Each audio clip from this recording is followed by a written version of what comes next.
आज भी फिर सामने थीं, चेहरे पर वही लावण्य, वही स्निग्धता लिए मुस्कुरा कर बातें कर रही थीं। माथे पर बिल्कुल छोटी सी बिंदी, करीने से पहनी हल्के रंग की कॉटन की साड़ी में वे सादगी की प्रतिमूर्ति नजर आ रही थीं। वे शहर की जानी मानी शख्सियत हैं। बड़े बड़े अखबारों और पत्र पत्रिकाओं में स्त्री पुरुष के संबंधों की जटिलता पर लेख लिखती हैं, काउंसलिंग भी करती हैं। न जाने कितने ही संबंधों को टूटने से बचाया है उन्होंने। वर्तमान में मनोविज्ञान विशेषज्ञ के तौर पर विश्वविद्यालय में अपनी सेवाएं दे रही हैं। डॉक्टर रॉली, यही छोटा सा नाम है उनका, लेकिन उनकी शख्सियत किसी परिचय की मोहताज नहीं। कुछ कारणवश मुझे उनसे मिलना था। फ़ोन पर मैंने अपना परिचय दिया तो कुछ क्षणों बाद ही वे मुझे पहचान गईं और अगले दिन दोपहर 1 बजे मिलने का समय दिया। मैं ठीक समय पर पहुंच गई। उन्हें काउंसलिंग में व्यस्त देख मैं चैम्बर के बाहर ही रखी कुर्सी पर बैठ गई। उनसे मेरा पहला परिचय तब हुआ था जब मैं महज 17 से 18 वर्ष की रही होंगी। एक करीबी रिश्तेदारी में विवाह था। दिसंबर की सर्दियों की अर्धरात्रि पश्चात फेरे चल रहे थे। मंडप के चारों ओर गद्दे रजाइयों की व्यवस्था थी। हम सभी रजाई ओढ़े फेरे देख रहे थे। तभी एक महिला रिश्तेदार अंदर से आईं और मेरे साथ बैठी युवती से मुखातिब हुईं, तो उनकी धीमी गुसफुसाहट ने मेरा ध्यान सहज आकर्षित कर लिया। कैसी हो रोली? पूरा जन्माशा छान आई, तुम यहाँ बैठी हो। ठीक ही हूँ भाभी जी, कट रही है। आइए बैठिए ना, उसने धीरे से खिसक कर जगह बनाते हुए कहा। तुमसे कब से अकेले में बात करने की सोच रही थी, पर इस शादी की भीड़ भाड़ में मौका ही नहीं मिला। जी कहिए, यहाँ तो लोग भी गिने चुने ही हैं। उनमें से भी कुछ फेरे देखने में मगन हैं तो कुछ ऊँघ रहे हैं। कहते हुए उसने चारों ओर नज़र दौड़ाई तो मैंने झट से मुँह रजाई से ढक लिया। तुम्हारी शादी का क्या हुआ फिर? उन लोगों से कोई बात हुई? बहुत बुरा लगा सुनकर। रिश्तेदार महिला ने कुरेदना शुरू किया। क्या होना है भाभी जी, सब खत्म हो गया। तलाक मिल गया कुछ महीने पहले ही। और इतना दहेज जो दिया था तुम्हारे पापा ने, वह वापस लिया। यहाँ जिंदगी खराब हो गई और आप दहेज की बात कर रही हैं। क्या करूँगी दहेज के सामान का? थाने में ही पड़ा है। तुम खुलकर तो बताओ, ऐसे ऐबी तो न दिखता था लड़का।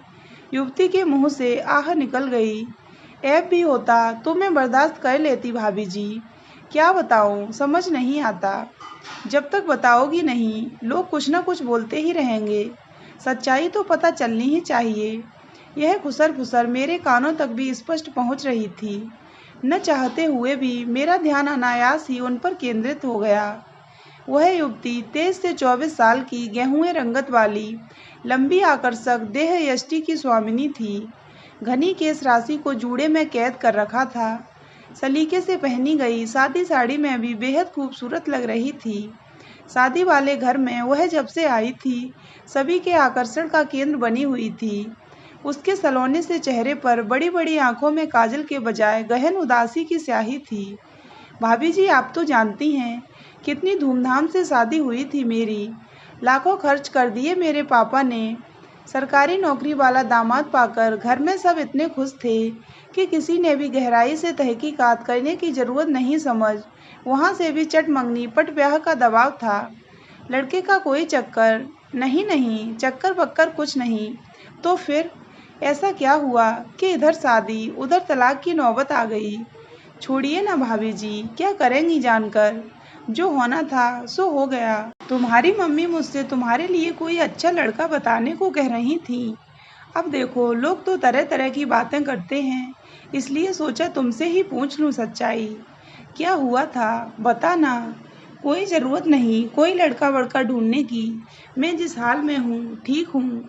चलो ठीक है, पर कारण तो बताओ। तुम्हारी मम्मी तो कह रही थी बहुत घटिया निकले तुम्हारी ससुराल वाले। दहेज के लिए प्रताड़ित करते थे, लाखों का दहेज देने के बाद भी। रोज़ मारपीट तक। ऐसा कुछ भी नहीं था। मेरी ससुराल वाले मेरा बहुत ख्याल रखते थे। तो तुम ही बता दो, क्या वजह रही? पहले भी तो हर बात मुझे बताती थी ना। अब क्या मैं इतनी पराई हो गई?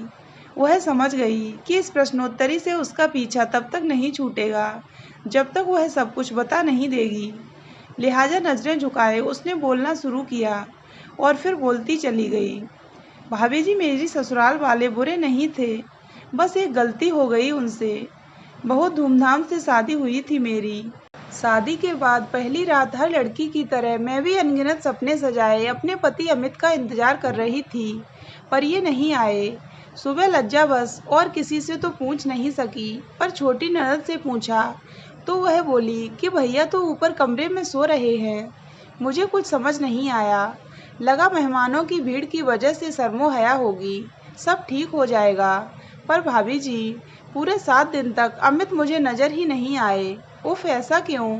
ऐसी भी क्या शर्म? शादी हुई है, आखिर घर वालों को तो देखना चाहिए था। तुम्हारी सास मूर्ख हैं क्या?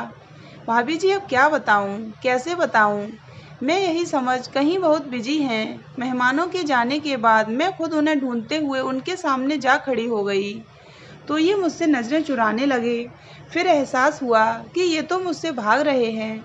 लगा कुछ ज़्यादा ही शर्मीले हैं, पर भाभी जी महीनों तक ये लुका छिपी चलती रही। वे भूल से भी मेरे कमरे में नहीं आते, बहाने बनाकर मुझे मायके भी नहीं जाने दिया। न खुद मायके के किसी सदस्य से मिलने को तैयार थे, न ही मेरे सामने आते थे। मैं इनसे बात करने का, इनकी इस बेरुखी की वजह जानने का मौका ढूंढती, पर ये तो गजब ही कर रहे थे। आखिर एक दिन मेरा सब्र चूक गया। एक शाम किचन में खाना बनाते वक्त जब मैंने अमित को अपनी ननद से पानी लाने को कहते सुना, तो मैं खुद पानी लेकर उनके सामने पहुंच गई। मुझे देखा तो बोले, तुम क्यों आई? पानी रख दो और जाओ यहाँ से। भाभी जी उस समय मुझे जाने क्या हुआ, सारी लाज शर्म लिहाज उतार फेंक दी और ढीठ होकर बोली कि क्यों जाऊँ, बीवी हूँ आपकी। और यह क्या आप मुझसे छिपते फिरते हो? शादी क्या सिर्फ घर के काम और घर वालों की सेवा कराने के लिए की थी? इस तरह मुंह क्यों चुराते हैं आप मुझसे? जवाब में एक सनसनाता थप्पड़ रसीद हुआ था गाल पर। उदास आंखों से गंगा यमुना छलकी, जिन्हें पल्लू से सफाई से पोंछ लिया। उस दिन थप्पड़ खाकर भी मैं चुप नहीं रह पाई थी। मैं उनके पैरों में पड़ी अपनी गलती पूछ रही थी कि आखिर किस गलती की सजा दे रहे हैं वे मुझे, जो शादी के बाद भी मैं सिर्फ नाम की ब्याहता हूँ। अमित मुझे रोता छोड़कर बाहर चले गए। अब तक घर वालों को भी पता चल चुका था कि हमारे बीच क्या हुआ। रात में मम्मी जी खाने के लिए मनोहार करने आईं, तो मैंने साफ कह दिया कि जब तक अमित मुझे इस व्यवहार की वजह नहीं बताते, मैं अनजल कुछ भी ग्रहण नहीं करूँगी, ऐसे ही प्राण त्याग दूँगी। अगले दिन मैं कमरे से बाहर ही नहीं निकली, नहीं कुछ खाया पिया। मेरे सास ससुर ने मनाने की बहुत कोशिश की, पर मैं जिद पर अड़ गई। अगले दिन भी मैं कमरे में बैठी आंसू बहा रही थी। जब अमित आए तब पहली बार उन्होंने मुझसे खुलकर बात की। और बात क्या की भाभी जी, वज्र प्रहार कर दिया उन्होंने मुझ पर। क्या क्या बोला वह? उन्होंने अपनी मेडिकल रिपोर्ट मेरे सामने रख दी। मैंने प्रश्नवाचक नज़रों से देखा तो उन्होंने नज़रें झुका लीं। बे तो शादी निभाने के काबिल ही नहीं थे। उन्होंने बताया कि अपनी इस कमी का एहसास उन्हें उम्र की समझ आते ही हो गया था। उनके माँ पापा को जब पता चला तो तमाम डॉक्टरी जांचें हुईं, पर डॉक्टर के नकारात्मक जवाब के बाद वे इस सच्चाई को स्वीकार करने के बजाय झाड़ फूंक कराने लगे। कुछ ढोंगी बाबाओं हकीमों ने सलाह दी कि शादी करा दो, सब ठीक हो जाएगा। यह बात सिर्फ अमित के माता पिता को ही पता थी। छोटी बहन और अन्य रिश्तेदार इस बात से सर्वथा अनजान थे। सरकारी नौकरी लगते ही अमित के लिए रिश्ते आने शुरू हो गए।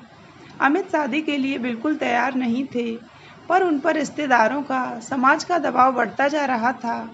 लोग सवाल पूछते, जिनके जवाब में वे तरह तरह के बहाने बनाते थक चुके थे। इस दबाव के चलते आखिर उन्होंने शादी के लिए हाँ कर दी। लेकिन शादी के बाद उनकी हिम्मत नहीं पड़ी कि वे मेरा सामना कर सकते या मुझे सच्चाई बता सकते, इसलिए वे मुझसे दूर भागते थे। मगर जब उन्हें लगा कि अब मुझसे सच छिपाना नामुमकिन है, तो बहुत हिम्मत जुटाकर वे मेरे सामने आए। उन्होंने माफ़ी मांगी मुझसे अपने किए की, पर मैं भला क्या माफ़ करती। वे मुझसे बोले, जो कहो मैं करने को तैयार हूँ, जो चाहो सजा दे दो। इस पर मैंने इतना ही कहा, मुझे मायके भेज दीजिए। और इस घटना के एक दिन बाद ही मैं मायके आ गई। मायके में भी कुछ दिन तक तो समझ ही नहीं आया कि क्या बताऊं सबको। पर भला माँ और बड़ी बहन से कैसे छिपा पाती। मेरे चेहरे पर फैली उदासी उनसे छिपी न रह सकी। बड़ी दीदी ने मेरा मन टटोला तो कई दिन की भरी मैं उनके सामने फूट फूट कर रो पड़ी। सब कुछ जानकर मेरे घर वालों पर तो जैसे गाज ही गिर पड़ी। माँ अपना सिर पीट रही थी। पापा और भैया को पता चला तो उन्होंने बहुत सुनाया मेरी ससुराल वालों को। मेरे ससुर अपराधी की भांति सिर झुकाए सब सुनते रहे, हाथ जोड़ते रहे, पर पापा का क्रोध चरम पर था। मेरे बहुत मना करने पर भी दहेज का झूठा केस करवा दिया। सास ससुर अमित तीनों को पुलिस ने हिरासत में ले लिया। भाभी जी, मेरे साथ गलत तो हुआ था, पर अब जो हो रहा है वह और भी गलत था। अमित को ऊपर से नोटिस आ गया था, नौकरी पर बनाई थी। छोटी ननद की मंगनी भी टूट गई थी। आखिरकार कुछ समय बाद आपसी सहमति से तलाक हो गया, पर ऐसी शादी तो वैसे ही खारिज हो जाती। हाँ, पर मैं कोर्ट में कैसे यह कह पाती कि अमित शादी के लायक नहीं थे। नहीं हो पाता मुझसे यह सब। मैं तो अपनी शादी के मामले को कोर्ट में घसीटना भी नहीं चाहती थी, लेकिन पापा पर तो जैसे बदला लेने का जुनून सवार हो गया था। वे मेरी ससुराल वालों को कड़े से कड़ा सबक सिखाना चाहते थे। इसलिए मेरे मायके वालों ने मेरी एक भी नहीं सुनी और अपने मन की। पहले अमित मुझसे नज़रें चुराते थे। उस दिन तलाक के फैसले के बाद मैं उनसे नज़रें चुरा रही थी। मेरी वजह से वे और उनका परिवार समाज में उपहास का पात्र बन गया था। अमित ने मेरे सामने हाथ जोड़ दिए तो मैं संयत नहीं रह पाई। घोर आत्मग्लानि से मैं मर रही थी। उनका वह दयनीय चेहरा मैं भूल नहीं पाती। कुल जमा 2 साल के इस समय में पहले शादीशुदा के ठप्पे की बात अब तलाकशुदा का ठप्पा भी लग चुका है। वह शून्य में निहार रही थी। गम न करो, उदास न रहो, सब ठीक होगा। अभी तुम्हारी उम्र ही क्या है, दोबारा खुशियाँ जरूर आएंगी। यह दिलासा सुनकर उसके चेहरे पर विद्रूप हंसी उभरी और लुप्त हो गई। वह बोली, क्या खुशियाँ आएंगी भाभी जी, मन ही मर गया है, अब कोई खुशी नहीं चाहिए। ऐसा न कहो, वहाँ शादी का कोई मतलब भी तो नहीं था रोली। वहाँ रहकर तुम करती भी क्या, आगे जीवन बहुत लंबा है। शादी का मतलब अगर शारीरिक संबंध और वंश बढ़ाना ही है तो हाँ, फिर इस शादी का कोई मतलब नहीं था। पर भाभी जी, मैंने तो मन वचन कर्म से उन्हें अपना पति माना था। पूरी निष्ठा से 7 फेरे लिए थे। आप लोग ही तो पहले बचपन से सिखाते हो कि भारतीय नारी सिर्फ एक बार एक ही पुरुष को अपना पति स्वीकार करती है, और अब समझा रहे हो कि जीवन बहुत लंबा है, इसलिए किसी और का हाथ थाम लो। सालों से घुट्टी की तरह पिलाया भारतीय नारी वाला सबक चुटकियों में भूल जाओ, और दूसरे रिश्ते में भी कोई और दिक्कत हुई तो खुशियों की वहाँ गारंटी है भाभी जी। तो क्या सारी उम्र जोगन बनी रहोगी। जिस पल मैंने अमित को कोर्ट के बाहर एक हारे शख्स की तरह सिर झुकाए हाथ जोड़ते देखा था ना, तभी सोच लिया था, किसी के होठों की मुस्कुराहट और जीवन का सुकून छीनने का जो अपराध मुझसे हुआ है, मुझे भी कोई हक नहीं मुस्कुराने का। गलती तो उन लोगों की थी जो तुम्हें इतना बड़ा धोखा दिया, फिर भी तुम उन्हीं की वकालत कर रही हो। आश्चर्य है मुझे तुम्हारी बातों पर। वे तो गैर थे ना, पर मेरे अपनों ने क्या किया। समाज परिवार का दबाव क्या होता है यह मैंने जान लिया, पर परिवार प्रश्न चिन्ह लगाता है कि शादी क्यों नहीं कर रहे। तो इस प्रश्न का जवाब अमित जैसे लोग कैसे दें। परिवार को जवाब दे भी दें तो समाज खड़ा हो जाता है। कितना मानसिक संताप यह समाज देता है, मैं आज समझ सकती हूँ। वे समाज से यह कह नहीं सकते थे कि वे शादी के काबिल ही नहीं हैं। यह समाज उन्हें चैन से जीने नहीं देता। उन्होंने समाज परिवार के दबाव में आकर शादी की, और मैंने अपने परिवार के दबाव में आकर कोर्ट में अपने मायके वालों के झूठे आरोपों पर हामी भरी। हद है, उन्हीं का पक्ष लिए जा रही हो। खैर, अभी तुम्हारा घाव ताज़ा है, कुछ समय लगेगा भरने में। कुछ भाव कभी नहीं भरते भाभी जी, मैं भरने देना चाहती भी नहीं। और अपने माँ पापा को तड़पता देखती रहोगी कि तुम्हारी चिंता में वे कितने भूले जा रहे हैं। मैं आत्मनिर्भर बन रही हूँ, नेट क्वालिफाई कर लिया है, नियुक्ति भी मिल जाएगी। और रही बात मेरी खुशियों की, तो मेरे इस दुख और स्थिति के जिम्मेदार भी वही हैं। पहले तो जांच पड़ताल नहीं की, तुरंत फुरत में शादी कर दी, फिर उन लोगों पर झूठा केस किया। भाभी जी मैं नादान थी, मायके आकर दीदी को सब बता दिया, पर ये लोग तो समझदार थे ना। शादी की नींव सिर्फ शारीरिक संबंध ही होते हैं क्या? यदि उस समय थोड़ा धैर्य रखा होता तो मैं और अमित आज भी साथ होते। मैं अमित के खंडित दमित आत्मविश्वास को सहारा देती। पति पत्नी की तरह दैहिक संबंध भले न होता, पर एक दूसरे के सच्चे साथी तो हम बन ही सकते थे। भविष्य में किसी अनाथ बच्चे को गोद ले लेते तो उसका भी भविष्य संवरता, हमें भी एक उद्देश्य मिल जाता। तुम पागल हो क्या रोली? ये काल्पनिक बातें हैं। तुम्हारी शादी कोई फिल्म नहीं थी। दाम्पत्य जीवन में दैहिक संबंध भी जरूरी होते हैं, यह भी एक महती आवश्यकता है। देखो, शादी एक स्त्री और पुरुष के बीच के संबंधों से ही फलीभूत होती है, जबकि तुम्हारे केस में तो यह शादी शादी ही नहीं थी। ऐसे विवाह नहीं चलते। तभी पंडित जी की आवाज़ से उनकी तंद्रा भंग हुई। वे वरवधू से कह रहे थे, फेरे संपन्न हुए।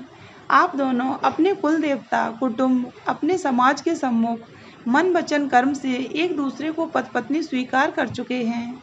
यह अटूट बंधन में अब जन्मों जन्मों के लिए बंध चुके हैं। यह मात्र देह नहीं, मन का संबंध है। जाइए अपने स्वजनों का आशीर्वाद लीजिए। वह गीली आंखें लिए मुस्कुराई, फिर मुड़कर बोली, भाभी जी मैं सो-कॉल्ड खुशियों के स्वागत के लिए दोबारा तैयार हो जाऊंगी, लेकिन बस आप लोग एक काम और कर दीजिए। हाँ बोलो। मेरे मन का भी उनसे तलाक करवा दीजिए। कहकर वह उठ खड़ी हुई और वहाँ से चलती बनी। और आज पूरे 20 वर्ष बाद वे फिर सामने थीं, एक तलाक के केस की काउंसलिंग में बिजी। वे एक कन्या और उसके परिजनों को समझा रही थीं। जरा सी बात को तूल देना ठीक नहीं। अपनी लड़की से पूछा आपने, वह तलाक चाहती भी है या नहीं? फिर लड़की से मुखातिब होकर बोली, तुम बिना किसी के दबाव में आए स्पष्ट बताओ, तुम तलाक चाहती हो? कुछ पलों की चुप्पी के बाद लड़की ने नहीं में सिर हिलाया। संबंधों का तलाक करवा दोगे, मन का मन से तलाक कैसे करवा पाओगे? अपने अहम को संतुष्ट करने के लिए अपनी बेटी को ढाल मत बनाओ। वह तलाक नहीं चाहती है, उसके फैसले का आप लोगों को स्वागत करना चाहिए। परिजन भी शायद संतुष्ट हो गए थे। लड़की अपने पति और परिजनों के साथ चली गई। वे चेयर पर सिर पीछे टिकाकर निढाल सी बैठ गई थीं। तो फिर रुकवा दिया एक तलाक। मैं मुस्कुरा कर बोली, बधाई हो। अब क्या सोच रही हैं आप? यही कि काश 22 साल पहले मुझे भी कोई रोली मिल गई होती। तो दोस्तों, अगर आपको ये कहानी अच्छी लगी हो तो वीडियो को लाइक करें और हमारे चैनल को सब्सक्राइब अवश्य करें।